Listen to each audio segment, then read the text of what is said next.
Greetings and welcome to Star Trek Discovery Pod, a sometimes funny, trying to be smart podcast covering all things new and classic Trek. There's a bogey at 10 o'clock. I'm your captain, Myrriah Gossett. With me on the view screen, we have... I'm Clyde Haynes. Hey, let's go for a spacewalk. And it's me. I'm the only one who can do it. It has to be me. Humans can't do it. It must be me. There's no... It's just got to be me. Paul to touch it. Yes. Indeed. We are tonight discussing and reviewing the 10th and final episode of the second season of Strange New Worlds, entitled Hegemony. I was like, there is a weird way to pronounce this, and now I can't remember it.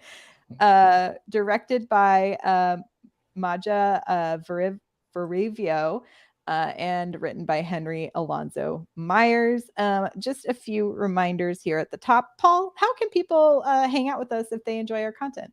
Well, if you want to subscribe to our podcast, do so at Apple, Spotify, or YouTube. All links at StarTrekPod.co. And if you guys like to help us out and you love our content, considering joining our Patreon for just $2 an episode at patreon.com/StarTrekPod. Indeed, help us buy Paul a new mic cable so that he doesn't sound like the Gorn. Yes, that's right. I'll label this current one Gorn Translator. Gorn Translator cord. Indeed. Clyde, how can people engage with us this evening if they're watching us live? Hey, if you're watching us live on YouTube, just type in the chat. Want to hear your comments, your thoughts. You type capital P, capital O, capital D, capital Pod in the chat. And then in a moment, when we want to hear your overall thoughts about the show, what you liked, type capital H, capital F, capital HF in the chat, and we will check out your quick thoughts. And for Nicole, my glasses are beyond my reach right now, but I can still see you guys. But thank you for noticing. It's an aesthetic choice. You're the only one without glasses tonight, Paul. Yeah, well, it has to be me. I'm the only one who can do it. The only one who can do it. That's probably true. I could not read my show notes without my glasses. So that is true. Okay, I think it's time we break some glass because we have Gorn. So it is time for some hot freight. Hot freight. Oh, hot freaks. Paul, what did you think about this episode? I thought it was fun. It was good. It was fine. I really hate to be continues when, there's a writer's strike. There's a writer's strike. That's right. So everyone support your writers, because if you want to see the conclusion of this, it's going to be, so that like there's a point where you go like, oh, they're not going to resolve this in time, and go, oh no, and then you have that sense of dread. You're marching to be continued, and so, like what I watched it, at 1 o'clock today, and I was going like, oh, okay, it's good. And then I watched it with my wife at 5, and she was just like underlying all the things that I was thinking, but I was thinking, oh, I forgive this, but it was just really funny. So we'll definitely dive into that. But like, I would say like it's enjoyable, but I don't know if it holds up to scrutiny. Interesting. Clyde, thoughts? This is going to be interesting. I originally wanted to come on and say my hot freak was I didn't like it because the last couple episodes weren't great and everybody hated me for not liking the episode. But the truth is, I really enjoyed this. And one of my absolute favorites, and we'll get there, is like, first of all, let me say this. I don't like to be continued episodes. I really don't. Like, it's so frustrating, especially when we're talking about appointment television, which is kind of what this is. Like if I have to wait a week, I'm not happy, but now I'm indefinitely waiting. This is the type of stuff that happens. Like they cut to the to be continued and the show gets canceled and you're just never resolved. That's the type of fear that I have with these things. That being said, right before they hit the to be continued, they did something that I was really impressed by, right? And that is all the people who ended up on the Gorn ship are people who don't have this superpower of invincibility, immortality. That we know they're ending. Right. It's 50-50. We'll get there. Right. Yeah. But like, because the whole thing is Sam's going to be okay. We knew Sam, but we knew Chapel was going to be okay. Right. We didn't know how. But the whole like, oh, what's going to happen? She makes it past this episode. right? But when they kind of split up the team, I was like, Mbenga, Lon, I got no idea. These are all new characters. Mbenga's in the original series. So okay, well, yeah.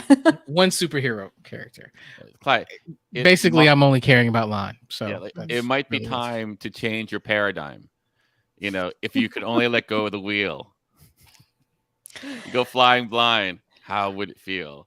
I've been listening to it all week, by the way. The musical all week. It's I know, all week. There's some bangers in there. All week. Some bangers in the musical. Okay. I'm ready.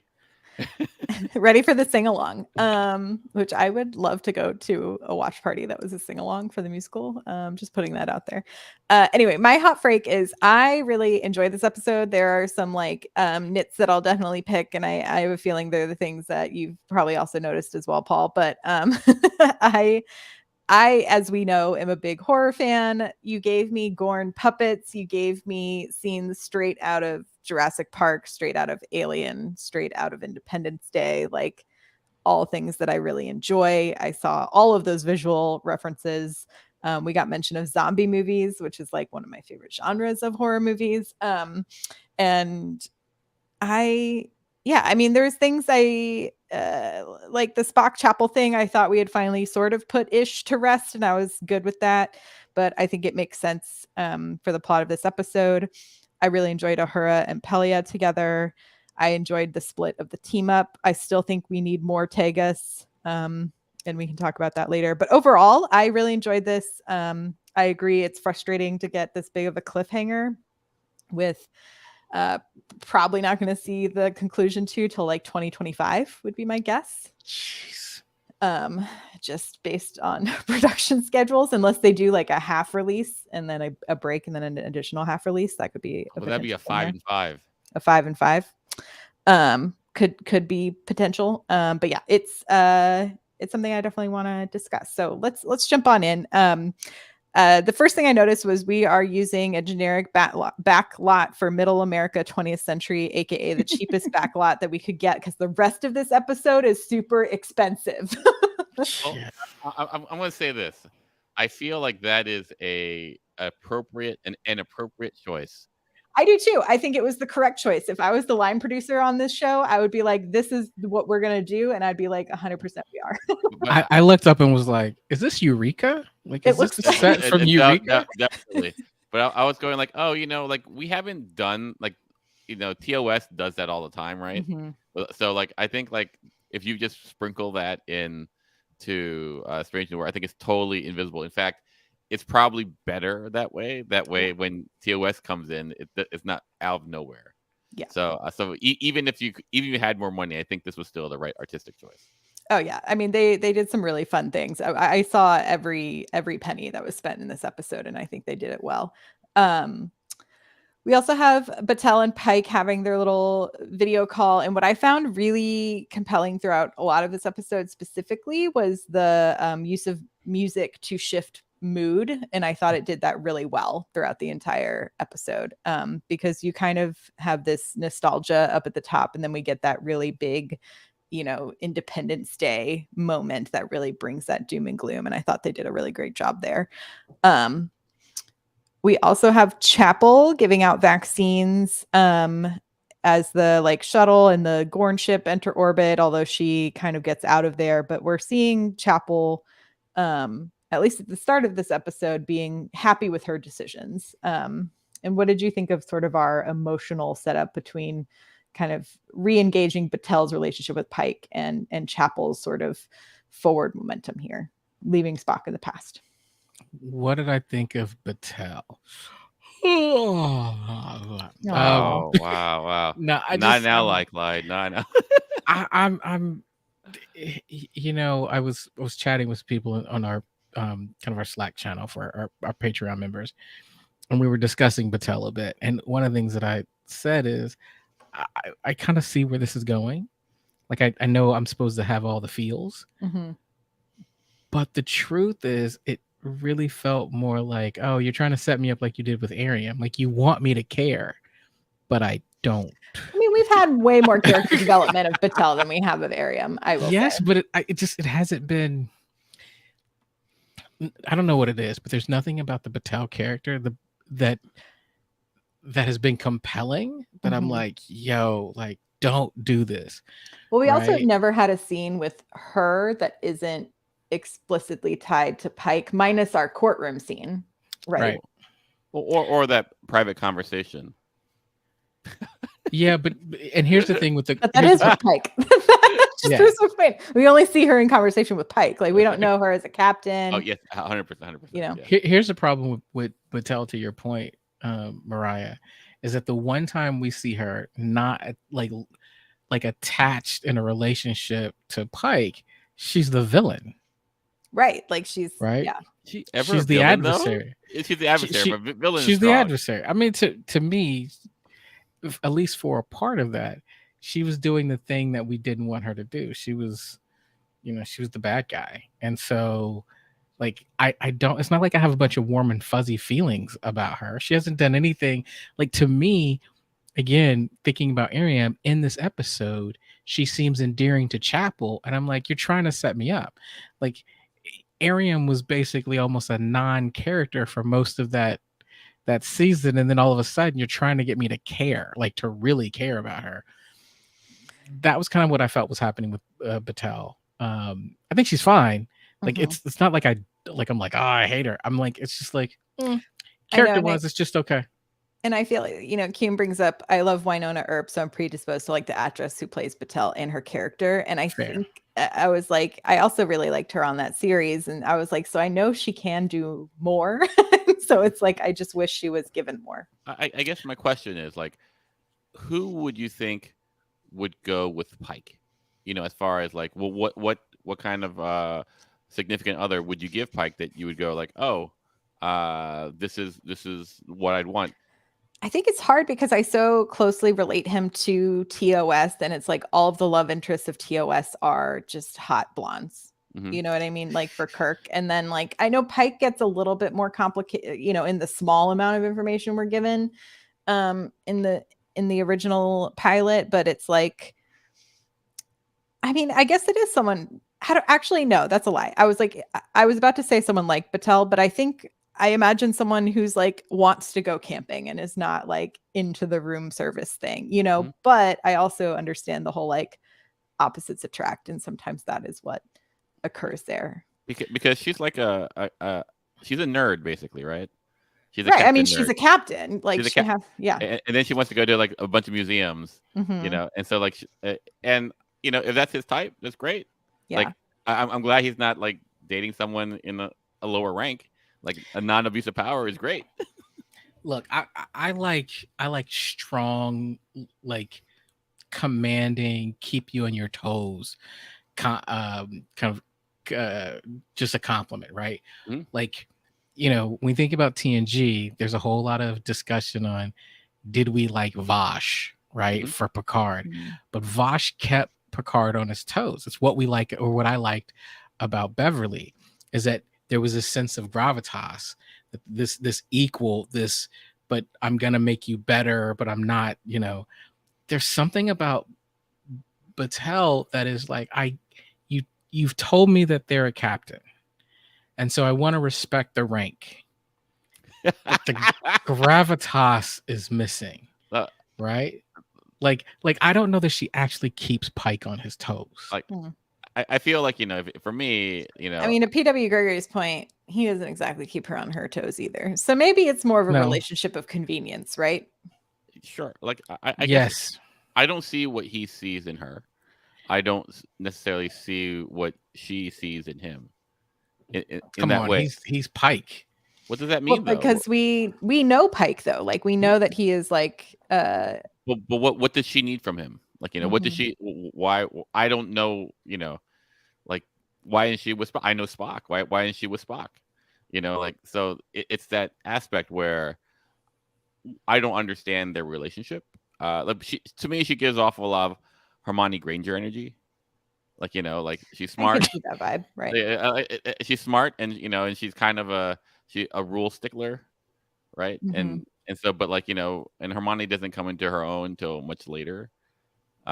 So, but to me, Are we gonna have a fight, Clyde? No. Nicole said something that I actually think is interesting. I can't bring it up because I'm not logged in, but she says someone like Lon, but older. And I read that and I was trying to turn that around in my head a little bit. See, Paul, you're thinking about it. You're trying to what does that look like? Like, right? But if you think about it, Lon is very confident, or at least comes across as very confident in who she is. I mean, right? the other Did thing you is, not see the last episode? I think it's because we have gotten a full was a musical. backstory on Lon. We see her strength. We've seen her go through things. We have this respect of her story. And I think we're just missing a respective story in that the character is just coming off as love interest rather than character I'm fully rooting for it. Obviously I'm rooting for her to not get fridged by the end of this two-parter because I don't need that. But there was a discussion about that too. I like what you're saying, Myrriah, and I'll take it a step further. Not only have we not gotten her backstory, we haven't gotten their backstory. Right. And when we were introduced to her, it was basically after an amorous night. Star Trek has a habit of, I'm just going to say it, bringing in random love interests. Yeah. That you don't want to. It's like I'm not even getting attached to this person. And they kind of sort of introduced her to us in that manner. Have never given us a backstory, and we're just told that the relationship is serious. And I'm like, really? It's so serious? Because it seemed like he was about to break up with her before he broke out in song. So you haven't given me anything to hold on to. So the things that were interesting to me about her character in this episode, and I thought Pike was also playing along to this kind of plot buildup, is that perhaps there is a way to communicate with the Gorn, right? Although she is trying to do it in the self-sacrificing way, I think, and Pike is that eternal optimist for diplomacy, is what we're seeing there. But it is interesting, and this was a question I wanted to ask y'all, is last season, a lot of the writers, and specifically Henry Alonso Myers and Akiva Goldsman, talked about how the Gorn are a pure monster, which is something we don't get a lot of in Star Trek. And I feel like this episode is placating the idea that there's potential for diplomacy with the Gorn and finding different ways to communicate with them, which we also get a bit more into their engineering and some of their intellectual prowess, right? When we are introduced to, and we'll have to, this will be a two-parter because we get Scotty in this episode. I feel like we've buried a big lead, right? But Scotty essentially is telling us a bunch of these engineering facts that he's figured out about the Gorn, which is telling us their intelligence level. So do you think giving the Gorn potential for morality makes them more interesting to you, or are you more interested in them as a pure monster character? I was more interested in them as a pure monster character. Interesting. Paul? Mainly because we don't see that often. I would say we have a monster, and that's the Borg. The Borg. Also an intelligent species. Oh, Paul, your microphone went mute. Well, also, I think we're... Oh, there's back. You're back. There you are. Okay. Yeah. But in TOS, the Gorn are actually very smart, and they, they're master strategists, and here you got one in a pretty dope, that space suit. It's hot, with the robotic tail, kind of and they're trying to break into the saucer section. I mean, I think that's pretty. What I fear is that there won't be a core philosophy that I'm going to appreciate for because going in, there's this tradition in sci-fi and fantasy where lizard people are completely you can't reason with them because no intellectualizing, right? The reptilian brain, right? Exactly. Ultimately what they'd have, the reason why you can't rationalize with them is because they have no empathy. Empathy is a mammalian trait, and here are lizards without this trait, and eventually, so to that effect, like, I don't know how they're going to flesh that out and change them from monsters to villains, because I would rather them transition to villains in the same way that the Borg did. Mm-hmm. Right, because there's more. It's like I love the horror aspect of like they are deadly creatures, and it gives that like Jaws scenario, right, where it's like something based solely on instinct, and you're having to just like fight the instinct of an animal, versus when you get something more like I think of in like Nope, when it's finally revealed that the spoiler alert for Nope if you haven't seen it, but the creature revealed at the end, right? Like it's also an intelligent creature. So you're fighting both an intellect as well as instinct. You know what I mean? Yeah, no. So as far as keeping the monsters, I just don't think it's sustainable. Like, yeah. I think it's fun to have like the Godzilla, but it's like even in Godzilla eventually has like feelings that they kind of work with at the end, right? Yeah. Well, and they talk about here, you've got this like solar flare type of thing that is triggering them to basically go hunt, right? To swarm. And so I think what we're getting at is you've got this intelligent species who also has some kind of innate biological drives, right? Strong, overpowering biological drives that is giving us some sense of understanding of why they're doing what they're doing. But I also like the fact that those drives mean that they're going to be harder to rationalize, right? Because I think that Starfleet gets into this habit of going, hey, we're going to come in here and we're just going to reason with everyone. And to me, the idea like, hey, I'm going to come and it's going to be kumbaya and I'm going to open my arms and say, hey, scary Godzilla, don't you want to be my friends?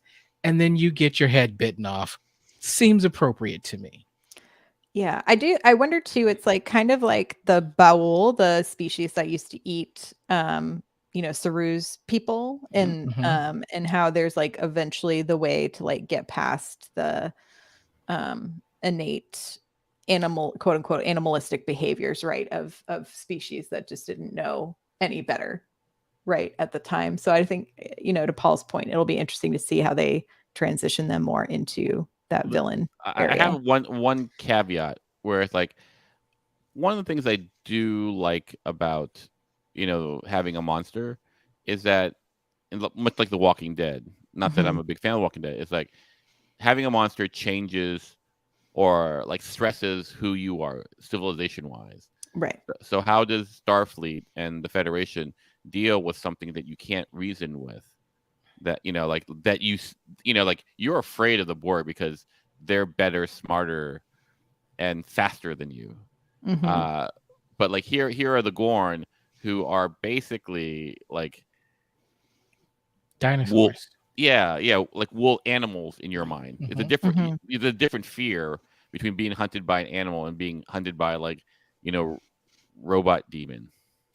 Yeah. Although I do like, because we get so many like, quote unquote humanoid species in Star Trek, both for the sake of special effects and for the performers, I do like seeing a fully intelligent species that looks nothing like people. Yeah. Agreed. I find it really, really exciting. Speaking of zombies, I thought the like zombie movie reference little moment on the bridge was funny. And in my mind, I was like, I was like, oh, Spock's going to watch an episode of The Walking Dead and be like, man, that actress really looks like Michael. That would have been hilarious.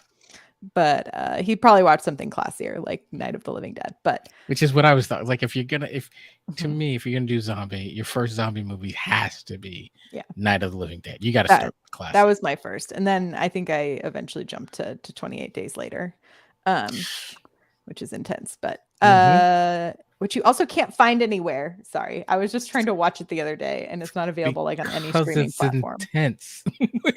Can't watch it on any streaming platform. I wanted to ask y'all, I was so excited that Ortegas was going on this away mission, and there were so many moments where I thought we're finally going to get some Ortegas backstory when she like saddles up to help Mbenga, but instead we're just talking about Chapel. So what were your thoughts about Ortegas in this episode? I mean, the flying scene was great and super fun, but again, like for me, like I like Ortegas because she's snarky and she's fun and blah blah blah. I don't know if trying to force her backstory into like crevices is the way to get to know her. Like, I think she'll need her real episode, and like and ultimately it'd probably be a war episode. Yeah. Because like that's how she's defined by, like, oh, I'm a great pilot, I was in the war. Like, just a side note, as they're power diving, as PW Gregory says, you were born to fly. We know, Pike. Every week we know. That's right. Love it. Yeah. And there she is smiling, and and like Pike and Sam and Benga are like, they're just hating it. B goes, yeah, like this is harder for men because their genitalia is on the outside. So this is why more women should be test pilots. Is what you're saying. I was watching and I was like, wow, that's really cool. Of course, it's a ship flying scene, so I was really into it. But there were a couple things that kind of stood out to me. It's like, one, here we are again, where Ortegas serves as the pilot. This is what we know about her. And I was just thinking, if you think about other Star Trek series where you had a really killer pilot, right? For what we know, Tom Paris is one of the best pilots in all of Starfleet. But you know what we didn't hear every single week was that Tom Paris was the best pilot in all of Starfleet. Like, when it came up in the story, it'd be like, oh yeah, Tom. And Tom would be like, hey, I got this. Like, I should fly because, Sure. I'm a pilot. It does feel like that she's getting really boxed in. And this is where I'm screaming, like, I feel like we really need 16 episodes a season so that we can really flesh this out. And I hear you, Paul. When we get it, it's probably going to be a war episode. I wish it wasn't. Like, I really wish it was something completely different. Like, tell us about before the war. What's her real background story? How did she grow up? Like, I love what led me to Starfleet episodes. I love those, like that backstory. I wish, because her character is like kind of like a fun, snarky character, like has some good like laugh, like consistently has like great laugh lines in the script. I almost wish there were those moments that were like Annie from Schitt's Creek, where it's like just those like weird, sure, like little like, oh yeah, I know how to do this because of X, Y, and Z, and it's like these little like 1 second quips that make you go, what is going on with that person? Like absolutely. I think that'll work out great.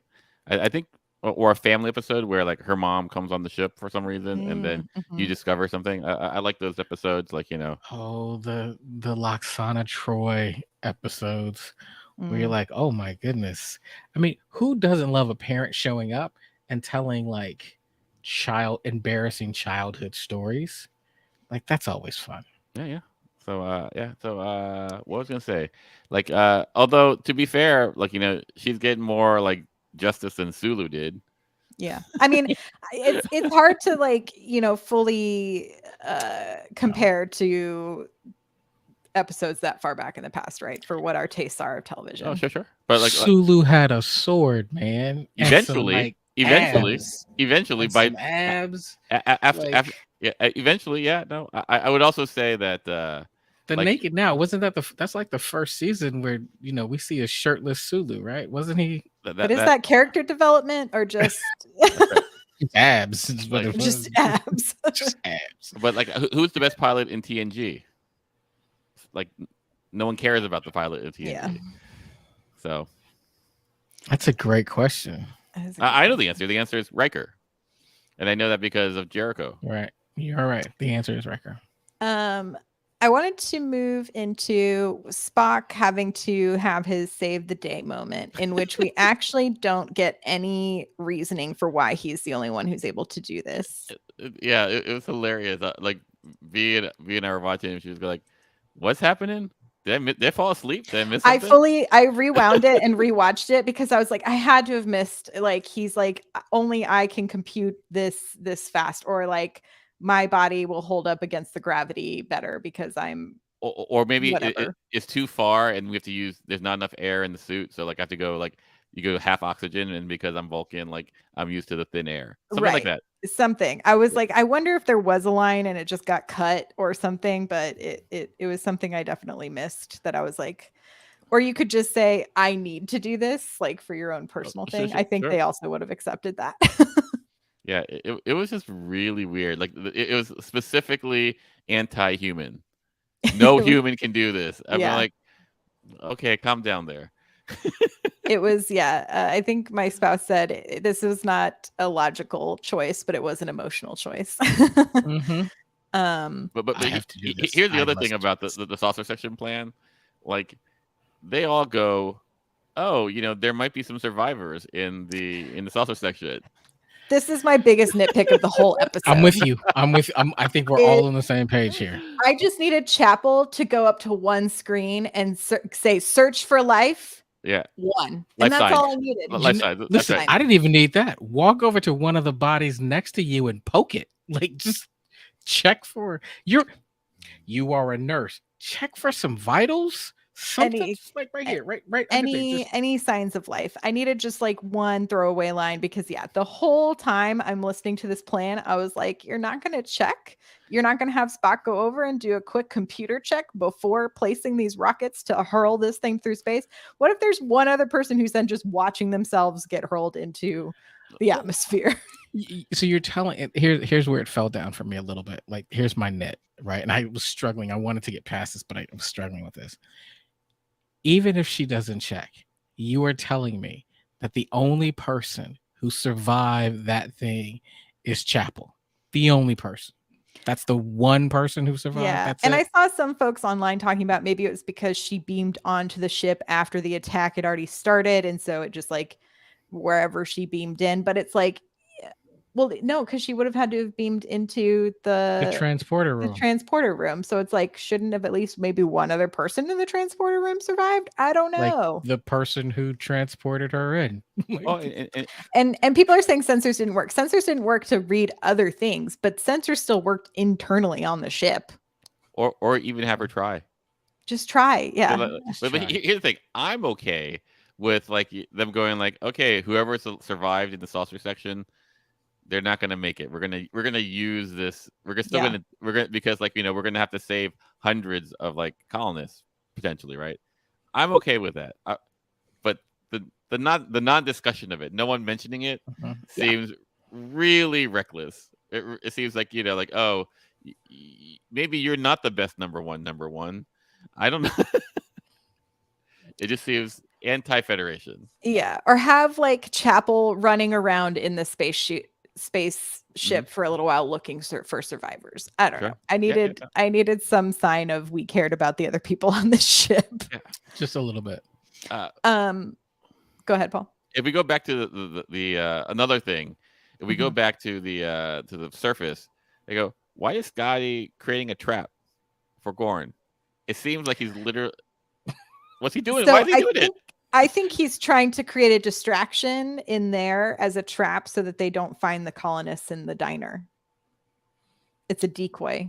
Like a decoy by having like sounds and drawing people to this. Like it'd be one thing if the decoy was across town, but if it's like walking distance. I mean, we never really saw how far apart those were, so I'll give that. But I did want to talk. What did y'all think of? So the actor's name is Martin Quinn. He's a Scottish actor. What did you think of Martin Quinn as our Scotty? I think he's great. I think he's a little short. I think Scotty's taller, right? That's my only thing. I was like, oh, he's really short, but like maybe I don't know. Montgomery Scott is I'm an ex-engineer, so Montgomery Scott is one of my favorite characters in probably all of space opera sci-fi. Right, to me, he's the original archetype of the ship's engineer. Like that's the hallmark. And so I always worry if you're going to introduce a remake of that. But I thought so far they continue to do a pretty good job. And this is no different. I liked him. Mhm. I think that the tension is, as much as I like this character, we just were talking about how much we like Palia. I'm hoping that this isn't a replacement for her, but I don't again, think we we're talked at that about place in the plot line yet, but it would be fun to see him as like under her for a little while. Yeah, You know what I exactly. mean? Like yeah, mentorship. he is lieutenant junior grade. Yeah. So Right. but also, we're starting to get a trend here where we replace the engineer every single season on the Star Trek show. So Well, so far we have not replaced anyone as far as Him? the engineer for this season. This season. we have, yes, this season. You're right, we haven't. To be continued. Dun, dun, To dun. be continued. But I feel like if you are gonna have now I'm blanking on the actress's name. Carol Elliot? Kane. If you're gonna have Carol Kane, like you're signing her for multiple seasons. You know what I mean? Like, I think unless schedules don't work out after this strike, we're gonna have her around for a minute. Well, I thought that too, but I also thought it's Carol Kane. She kind of can do whatever the hell she wants to do. She doesn't like. She could be like, yeah, I'll sign on for 10. But what if she's like, now I want to do something else? Like I mean, maybe she will, but I think she seems to be having a good time, and it's a pretty fun character. I love her. I was interested in. I liked seeing Sam Kirk kind of taking a moment here to kind of reframe from just cranky brother and being someone who wants to like go and study. And it would be cool to see the Sam Kirk of it all figure out a way for us to communicate with the Gorn in some way. I'm not sure if that's something that's historically accurate, but it could be interesting. I also wonder if this will eventually, because he has now been beamed onto a Gorn ship, if this will prove to be the straw that breaks the camel's back that sends Sam Kirk away from working in Starfleet. Yeah, I hope not, because like like he's a. I was talking to an editor friend of mine, and I go like, oh, like whenever he's on screen, I go like, he's pretty compelling. He's not even doing anything, and he's pretty compelling. Yeah, So. he's also. I will say, I think he's the cuter Kirk in this series, personally, but that's just my taste. Listen, I have nothing to comment on that. Wait. All right. I'll go as far. Yeah, I think aesthetically he's probably more conventional. Not conventional to the taste of me. That's all I'm saying. I'm saying he's conventional. Like, Okay. I mean, if we're for it, okay, so two of you've made a comment. I guess I can jump in and say his features seem symmetrical. That's not okay. Not okay. That's not okay. I got no clue. What I can say is,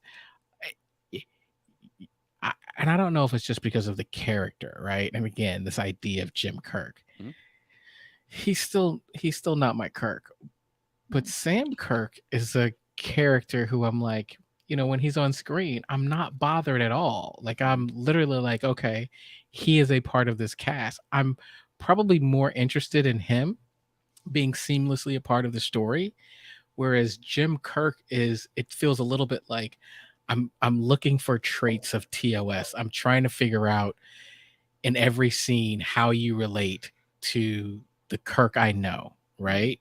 Like how do you become that Kirk? And it's slightly distracting, whereas Sam is just part of the plot. It's part of the story to me. Right. You have no expectations of this character. No, he's new to me and I'm learning him. Sure. I thought the Batel v. Gorn little face-off was a fun little homage to Alien. That was a nice visual moment. I also thought it was interesting that essentially if they already know you've been implanted with eggs, they're kind of like, oh, we won't kill this one. Because I'd have to go back because I wonder if does it need, I guess it needs to be an alive body for the eggs to incubate. Yeah, my understanding is that the host is killed when it hatches. Right. Like in a very alien-esque manner. Yeah. I wanted to talk about probably the most expensive point of this episode, which is the zero gravity space battle between Spock, Chapel, and that Gorn in that suit, which was both so slow but so exciting, because I was like, this must have been a really interesting scene to figure out the pacing for, because you are having to work within the parameters of zero gravity, right? But you want to build tension and action and have some sequences. So I thought it was really interesting to me. Also, so the actor who's in the Gorn suit is 6'7". Sure. And the suit weighs 100 pounds. So I was like, that's very impressive. And then having to do wire work on top of that, I was very impressed with the whole sequence. No, I thought it was very good. I thought it was very fun. You know, it might have been a little dark for me. Like I would like but maybe that was, you need that to keep the horror. Yeah. Yeah. I thought it was really like the little moment that it felt like the raptor scene in Jurassic Park when you see the reflection, you know. Sure, I thought that was fun and smart. I think so. One, I love the scene. You referenced the raptor scene. Here's the thing about that raptor scene. Clever girl. The raptor scene became iconic, right? Like we're talking about the kitchen runaround, right? Yes, the one I'm talking about. Yeah, like that just became an iconic idea, right? It's almost like we'd never seen anything like that.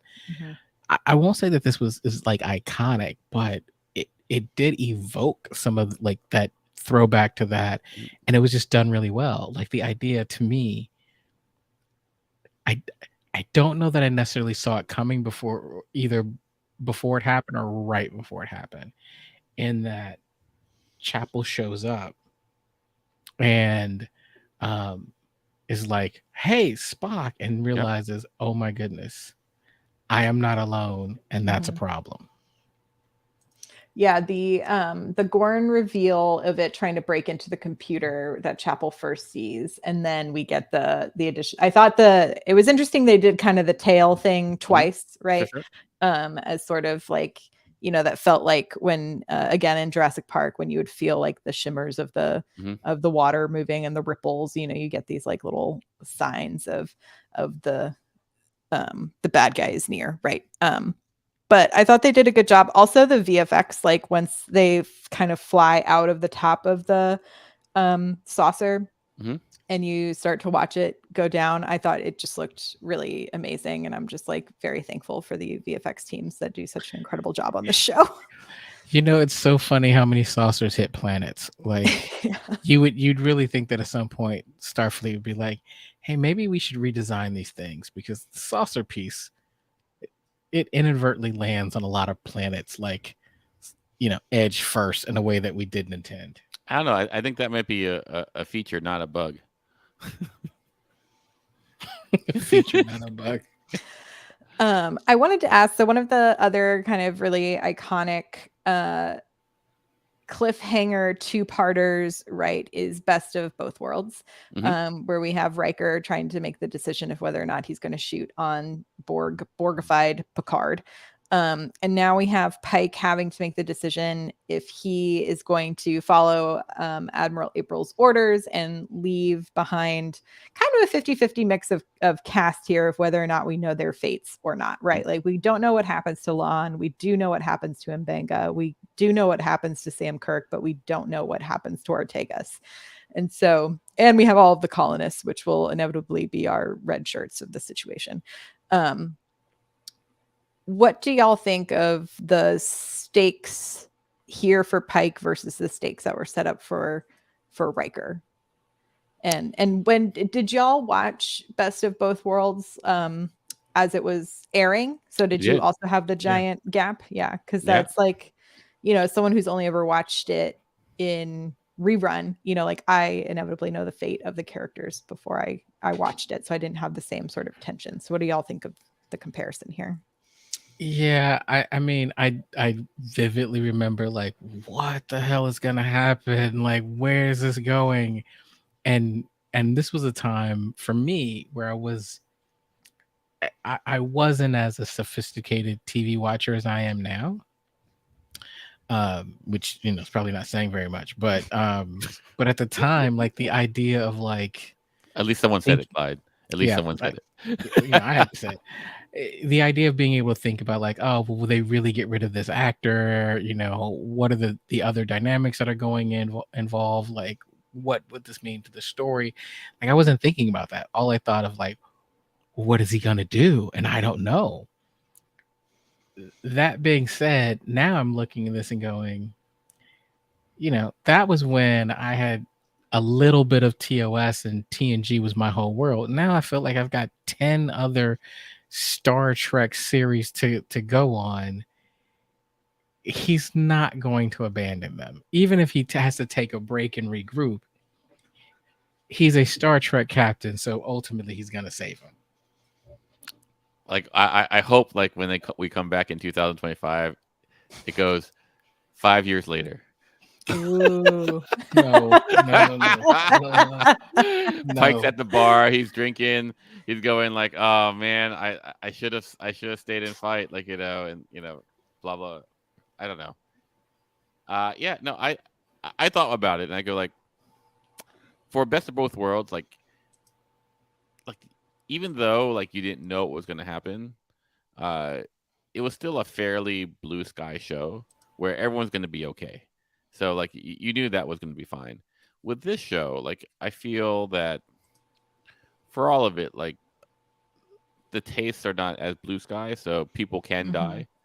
But you have also the advantage of like some people are going to never die or not die on the series.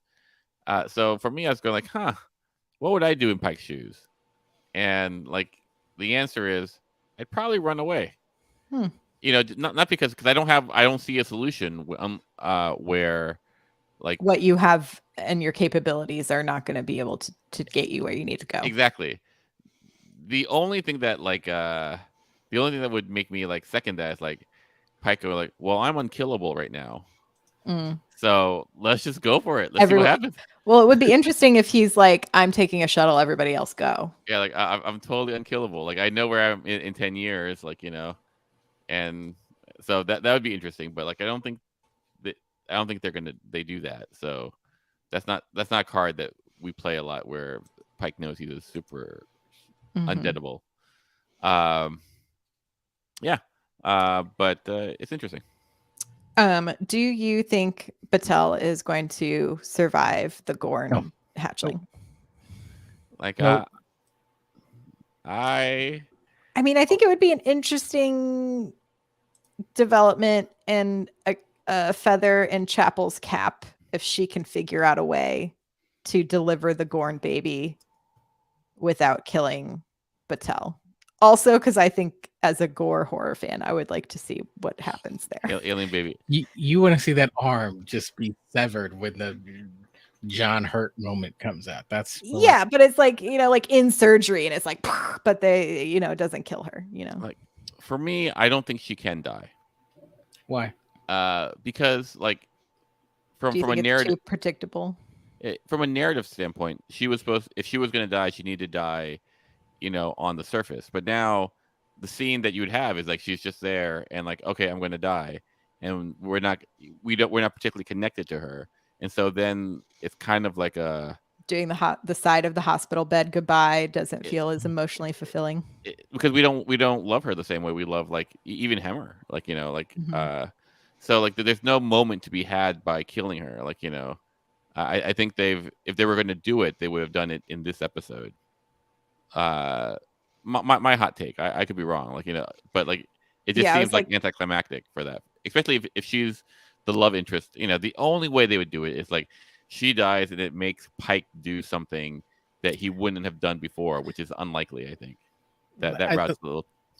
What I don't want. So there's been a lot of talk today about kind of fridging characters, and got into a conversation early, and I was like, I don't think that they would do that, because really what we're talking about when we talk about fridging is a situation where the love interest dies, and then that forces this, this overprotective, Gorn rampage. I don't necessarily like. I would hate that, like absolutely hate that.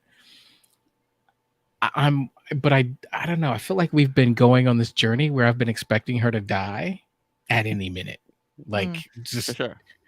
And so the question is, well, what do you gain if that happens?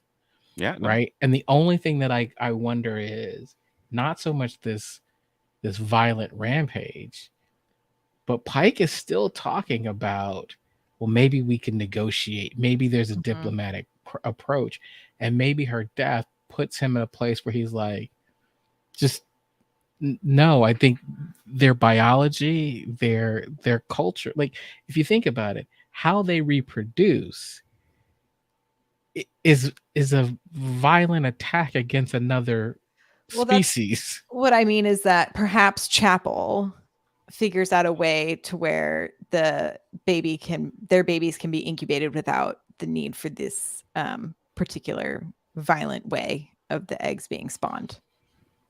Yeah, maybe like well, once again we go to the lizard folk trope, where like if you lean into those monsters, like there's no if I told you, hey, like what we could do now is just have babies without putting them in women, and we can just like find it's safer and people won't get hurt or die, blah blah blah. I think there'll be a lot of resistance towards that.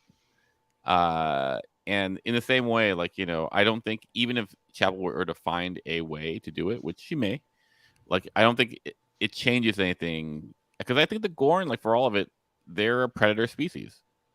Like right. And it might not change anything right off the bat, but it would be an interesting diplomacy tool since they've already sort of started threading that needle. Yeah.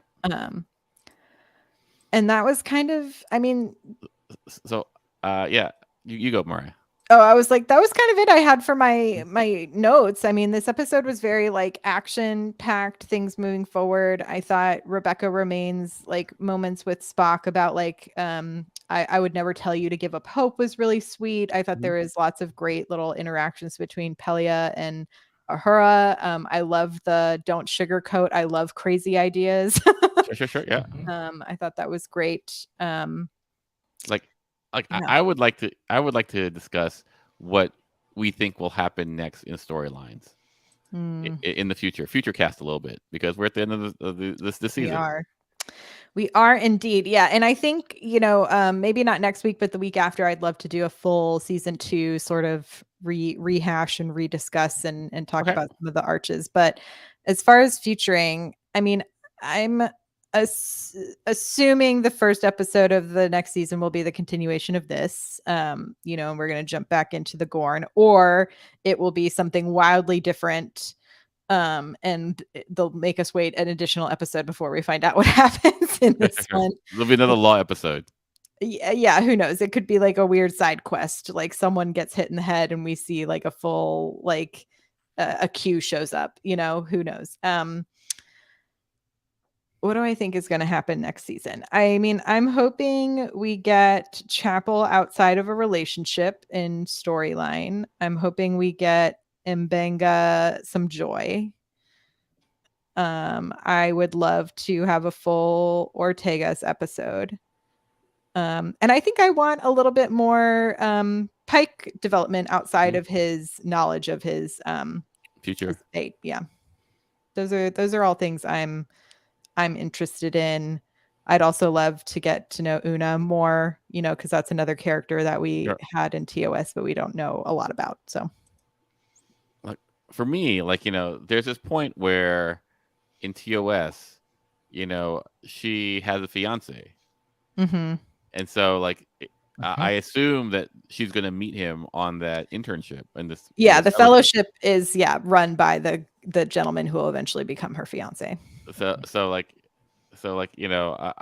really interested to see how that affects the Spock relationship.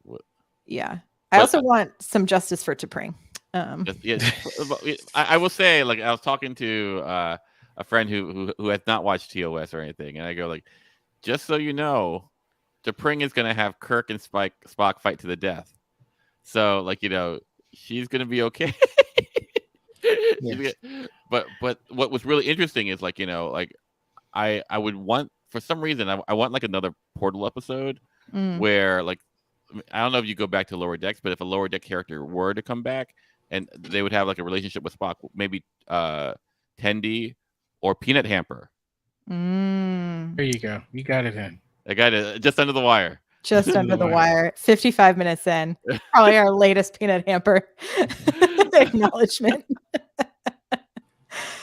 But yeah, but like like I'm curious because I imagine like the what you call it, the Chapel and her to be fiance will have a very interesting reaction, interesting dynamic with Spock and her. I would say for me, I'm ready for us to get to my Spock, right? I'm kind of ready for Ethan Peck to be a little bit more Leonard Nimoy. Fair. That's I'm kind of seeing the arc. Like I thought we were gonna get there a little sooner than we're still. He's still pretty emotional. He just started flirting with Kirk. We still got a long ways to go. Yeah. So I'm kind of interested in that. I definitely will agree. I'm dying for more backstory on Ortegas. Yeah. I mean, I kind of want a little bit more. I want more Uhura and more number one. Not in a courtroom. There's been a lot of Uhura, like this season. This season had quite a bit of Uhura, but yeah. That's not me bitching. That's just me making a statement. Yeah, but I think I kind of want to see something a little bit more dynamic. Less the tragedy backstory. Yeah, like just I don't know. Like I'm still trying to figure it out, but there's some things there I want to see. Yeah, there's just, and I kind of want to. I am interested in Chapel and how Chapel evolves outside of this whole kind of Spock issue, or not issue, but this relationship. Like I want to see more Chapel on her own. What I don't want to see is Chapel. Like we see a lot of Chapel with Spock, and now we see a lot of Chapel with this other dude. Like I want to see Chapel on her own, being a complete badass. I think that's. I'll sell for her being healthy. Yeah, sure. I'd also love to get to know Lieutenant Mitchell, who's on the bridge all the time. It'd be fun to see some more of her. I was gonna say something, but I can't remember her name, so I was like, I'm not like this is gonna be like the third episode in a row that I gotta ask Myrriah, what's the person who sits next to Ortegas? And I was like, I'm not doing that. So thank you. The other thing is I'm waiting for my mirror episode. Like I want to. Oh yeah. A mirror episode. I think eventually Una's gonna leave and Kirk's gonna be number one. That will eventually happen, so I don't need that this next episode. I was gonna say, or this next season, quite yet. I do love the episodes that are things like Elysian Kingdom, like the things that are those holodeck sort of episodes. I know they don't have a holodeck yet, but yes, those like holodecky episodes. I think those are really fun and remind me of the things that I enjoyed about the original series. I wanted to ask y'all, what other TOS era characters are you ready to be? So we get, Scotty this episode. Who do you think will come next season? I mean, Sulu is the next person, right? But then that's in direct competition with Ortegas. I know. That's why I'm nervous for Ortegas. And like Chekhov doesn't come till in TOS. Correct. And so I guess Dr. McCoy would be the only person in the main cast. I think I'm good actually. I don't know that I need anybody else. And to be honest with you, I'm gonna, here's my hot Frey. I'd be good if we got a little. Yeah, here's my hot Clyde. I'd be okay if we got a little less Jim Kirk. To be honest with you.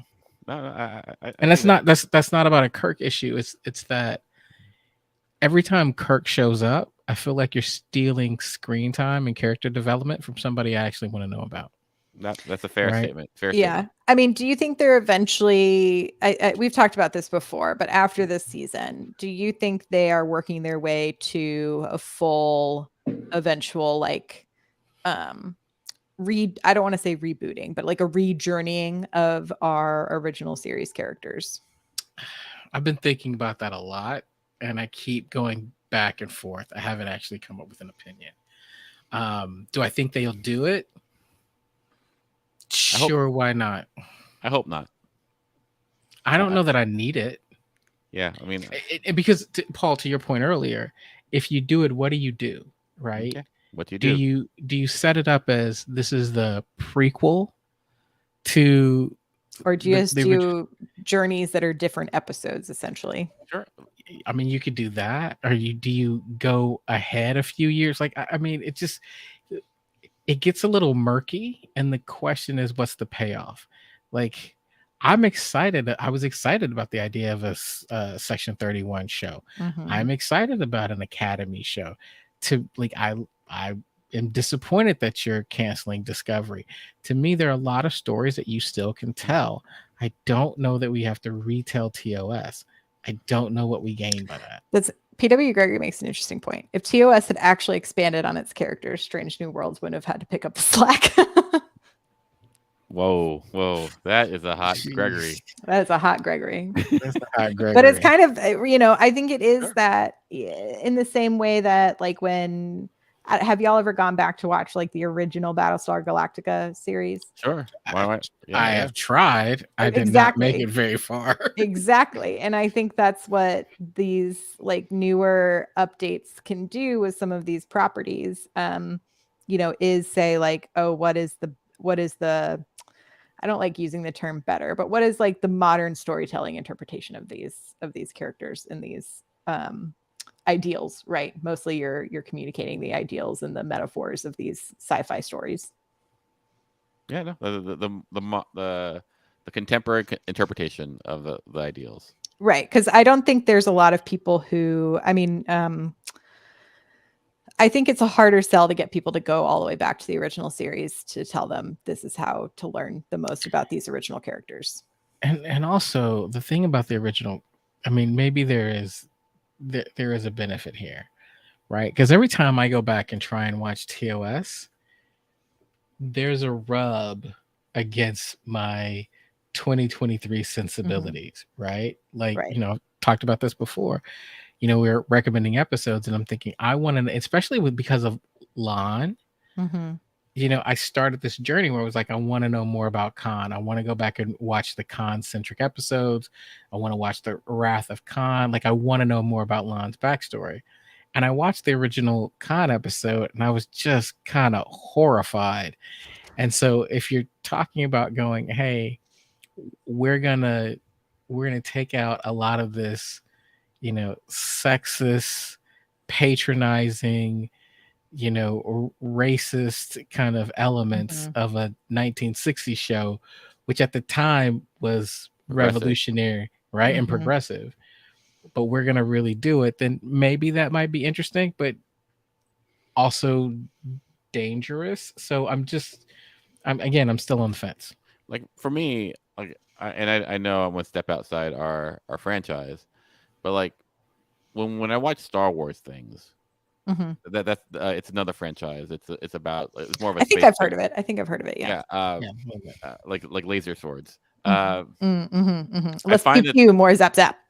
Thank you. Like, what I find is that I'm more drawn to shows that explore the universe that Star Wars created, right? Versus, I don't care, I don't care about more Jedi stuff unless it's something new. Like, I like one of my favorite movies is like, Rogue One. Agreed. And like Andor, like, here are these things that like fit within the universe and even the storytelling construct that you've created, but it's a completely different story. I don't need to see, and like I don't need to follow the prime characters that like it's like you're what you call it. You go to a mall.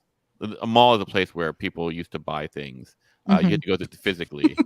Yes, it's like Amazon, but like only real, like brick and mortar Amazon. But like teenagers would roam, old people would mall walk. It was a time. But like the way you made a mall was you made an anchor. You made several anchor stores, right?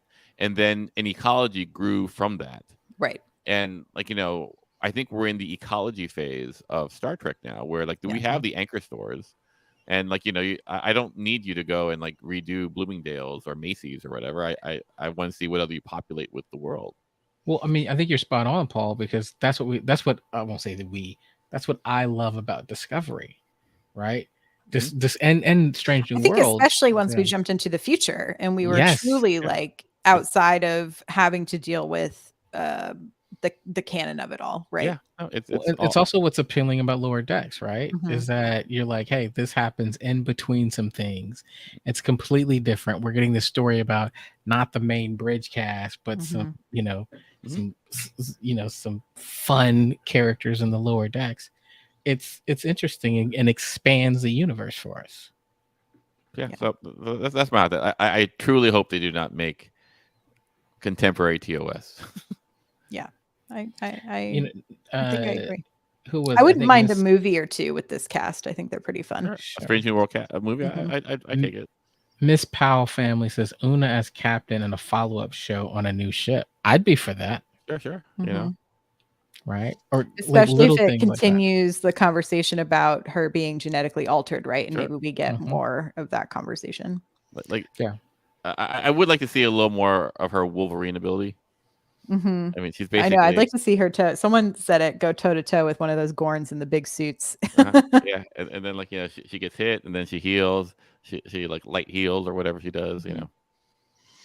But I think overall this was for me a pretty exciting season finale. I think it didn't do too much in the way of wrapping up any major plot lines, but has instead definitely set up the expectations, I think, going into the third season, which we'll probably get in like 2025. It wrapped nothing. Yeah, wrapped up nothing. Yeah. Any other thoughts? Well, I'll say this. This is the interesting thing for me is when was the last time we had a true like to be continued cliffhanger as a season finale? Probably on Disco, right? I think season 1 to 2. But was it like a no? Didn't see the one. Did they solve it? Was it a true... usually solve the puzzle box by the end? And the story may not be finished, right? But like this is we're gonna cut you off right in the middle of the story. Like I mean, the only thing we got was that half the people got off the planet. Was there? I remember Voyager with Scorpion 1-2. Where I don't know if there was an Enterprise one. Clyde, you're the expert on Enterprise. Do you know? No, I do not. I definitely don't think there was a Discovery one. I think Discovery is. It does. So it wasn't a two-parter, but it does end on a cliffhanger. As Discovery warps to Vulcan to pick up its new captain, the crew receives a distress call from Captain Pike on the USS Enterprise. But that doesn't end the storyline. But the storyline's done, right? It's just like that's just the next. Yeah, it does wrap up the storyline. And no Lower Decks. No Picard, like everything because things are serialized now. I guess. Yeah, it's very serialized, and also they never know when they're going to get canceled. So I feel like that's what terrifies me about this. Well, it was already renewed. They're definitely going to film the next half of this season. So you trust the studios way more than I do. For now. For now, I just. I saw something, I need to read the full article, but it was about like the future of Paramount and how there's like a new, anyway, it's not looking good for stuff. Yeah. I'm a worrywart, so that's just me. But like, I'm just, to your point. Well, the other thing that's always scary about this stuff is like when we've had this before is what happens between now and the next 18 months or so, right? Like it's gonna lose momentum. Like right now, I'm like, oh, what happens? By the time this comes back, the whole world and how we look at TV might change. We'll see. like my response is like, it might be time to change your paradigm. We're gonna get booted for copyright infringement, Paul. Yes. Your voice is so close to that of Christina's. It is like, it's fortunate that I cannot sing because like there's obviously it automatically falls into what you call it, parody.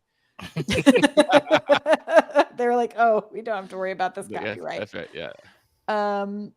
Well, yeah, that was all I wanted to say. Was there anything else, y'all? For I this think we're evening? good. I think we're running a little long, so we'll let people off. We'll let people go. But we're going to take next week off, but we will be back to discuss, I think, the full season. And then we will be picking a couple of episodes to prep us for Lower Decks. If there's any in particular you think we should watch, I think we had talked about maybe returning to some of the Con episodes, maybe the Search. Or maybe the Wrath of Khan. Perhaps we could do a movie review. We haven't done one of those in a long time. So we will check that out. But thank you all so much for joining us. We will be back in 2 weeks with a new episode. As always, you can subscribe, rate, and review on Apple and other anywhere you get your podcast. Visit StarTrekPod.co, as well as a link to our Patreon is there. Clyde, where can people find us on social media? Find us at Star Trek Pod on social media. So come check us out. Drop us a note. Say hi. Please do. Thank you, Karen, for helping us with the Twitter. We appreciate you. We will see you all next time. Live long and prosper. Bye-bye. Bye, everyone.